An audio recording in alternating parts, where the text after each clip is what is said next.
Welcome to stenojunction.com. My name is Ankit, currently working with Government of Rajasthan.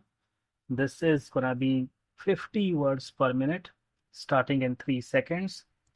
3, 2, 1, go. As regards 4% interest allowable on the quantum of compensation, my honorable friend has said that this is not fair. The government cannot afford to pay the same amount of higher interest as is done in the case of private sector. The Constitution itself has provided that the quantum of compensation would not be justifiable. It has been done with a deliberate objective. If compensation at market value is to be paid to private individuals, then it would not be possible to take over the undertakings at all. If the shareholders have taken the maximum benefit out of their investment, they should not be paid any compensation, and only nominal compensation can be paid. The Constitution allows legislation in that respect. Para, I congratulate the minister on bringing forward this progressive bill. The steel industry is the basis of our industrial structure.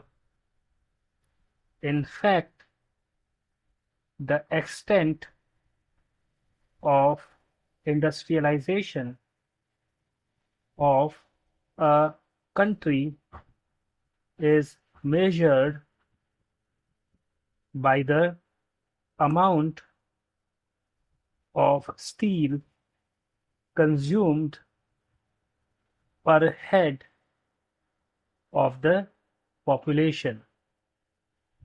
This industrial undertaking, namely the Iron and Steel Company, is a big industrial complex, and it consists of not only an integrated steel plant but also an iron foundry.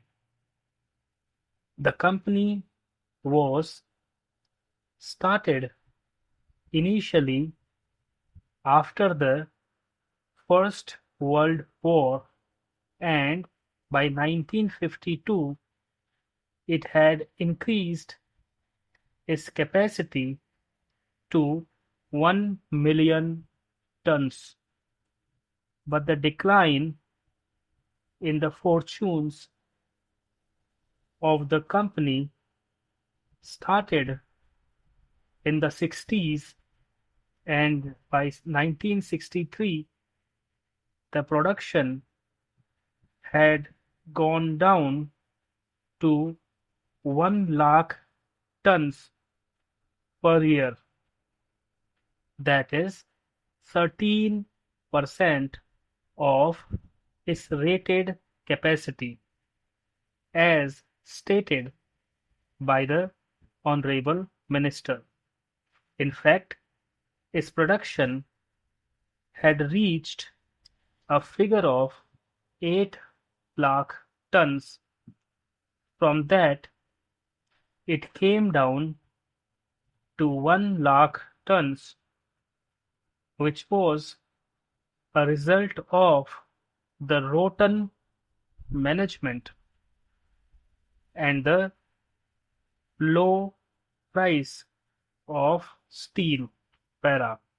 Sir, we were expecting that this bill, which is before us and which has been passed by Rajya Sabha, would deal with some of the vital issues that are agitating the minds of the people and their living conditions also. But unfortunately, it does not do so.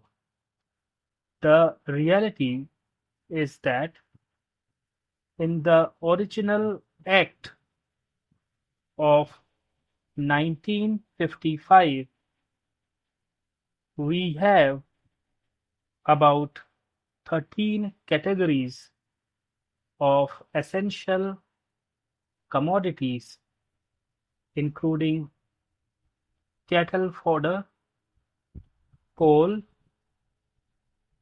automobile parts, cotton, wool, textiles, raw cotton, raw jute, drugs, food grains, iron ore, petroleum and petroleum products, sugar and sugarcane. But this bill touches only a few things. Here, the vital aspects are not even touched up. There is no statement of objects and reasons apprehended with the bill, so that we can grasp the meaning of this. As far as this bill is concerned, it deals with some formality and technical matters only.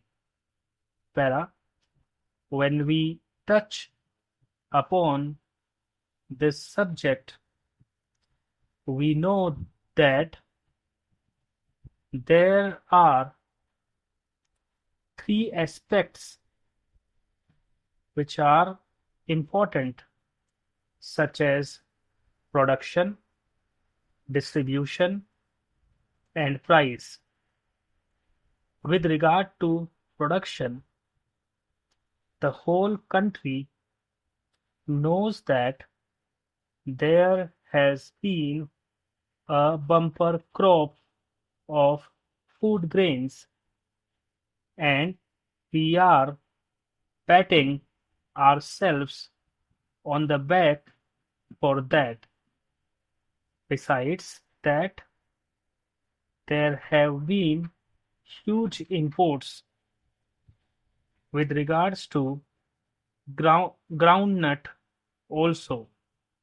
The minister has been declaring that there has been a bumper crop of 80 lakh tons, and it comes to about 40% more than than the last year's production.